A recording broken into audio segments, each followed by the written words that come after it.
महाराष्ट्राचे यशस्वी मुख्यमंत्री तत्कालीन मुख्यमंत्री एकनाथ शिंदे साहेब, विद्यमान उपमुख्यमंत्री यांचं स्पष्ट मत आहे, अधिकृत अनधिकृत हा विषय आहेच, पण विद्यार्थ्यांवर त्यांच्या भविष्यावर अन्याय होता कामा नाही. म्हणून दिवा शहरातील शिवसेना विद्यार्थ्यांच्या भवितव्यासाठी तुमच्या सोबत आहे. ज्या शाळांनी तुमच्यावरती आक्षेप घेतले त्या शाळेतील संस्थाचालक कोण आहेत, की तुमच्यापैकी संस्थाचालक कोण आहे याच्याशी आम्हाला काही घेणं देणं नाही. त्या शाळेत शिकणारे विद्यार्थी देखील आमचेच आहेत. या शाळेत ज्या शाळांवर आक्षेप घेतात त्या शाळेत शिकणारे शिक्षक देखील आमचेच आहेत. त्यामुळे विद्यार्थी आमचेच आहेत. दोन्ही विद्यार्थ्यांचं हे दिव्या शहरात जे राहतात, जे दिव्या शहरात जन्मले, जे दिव्या शहरात शिकतात त्या विद्यार्थ्यांचं भविष्य अंधारात येऊ नये, त्या भविष्याच्या शिक्षणात विद्यार्थ्यांच्या शिक्षणात काही अडचण निर्माण होऊ नये म्हणून आम्ही तुम्हाला सहकार्य करण्याचा निर्णय घेतला.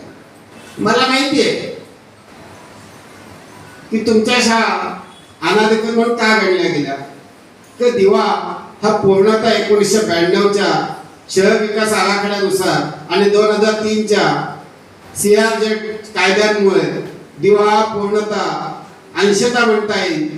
काही दिवा स्टेशनचा 400 मीटरचा भाग सोडला तो पूर्णतः कुठल्या ना कुठल्या रिझर्वेशन मुळे, CRZ मुळे, ग्रीन झोन मुळे, चुकीच्या निर्णयांमुळे इथे कोणतंही अधिकृत इमारत उभी राहू शकत नाही. त्यामुळे इथे राहणाऱ्या शाळा सगळे रहिवासी गरजेपोटी बांधलेल्या घरात राहतात आणि तिथे जन्माला आलेल्या मुलाला त्याच भागात जवळची शाळा असावी म्हणून नो डेव्हलपमेंट झोन मध्ये उभा केलेल्या शाळांमध्ये तुम्ही त्या मुलांना ऍडमिशन घ्यावे लागले. तर नो डेव्हलप तुमच्यापैकी काही लोकांनी मला तक्रारी केली की साहेब आमच्या शाळा अनधिकृत आहेत, आमच्या शाळांना शासन मान्यता मिळत नाही कारण आम्ही अटीशर्ती ते पूर्ण करू शकत नाही. आणि इतर ज्या शाळा आहेत त्या देखील त्याच नो डेव्हलपमेंट झोन मध्ये आहेत आणि त्यांना मात्र मान्यता मिळाली, मग त्यांनी अटीशर्ती कशा पूर्ण केल्या बघा. एक गोष्ट लक्षात ठेवा, सगळ्यांना माहिती आहे की दिवा CRZ आहे, दिव्यात सरकारी जागेवरती काय काय झालंय, दिवा ग्रीन झोन मध्ये येतो, तरी देखील शाळांना मान्यता मिळाली आहे.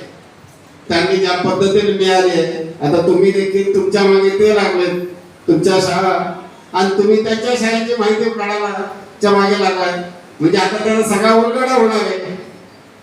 आणि तुमच्या या संघर्षाच्या लढाईत तुम्ही देखील अनधिकृत आहात, त्यांच्या देखील इमारती अनधिकृत आहेत आणि त्यांनी मिळवलेली शासन मान्यता नियमानुसार आहे की नियम डावलू नये याचा आता काही दिवसात तुम्ही उलगडा करणारच आहात.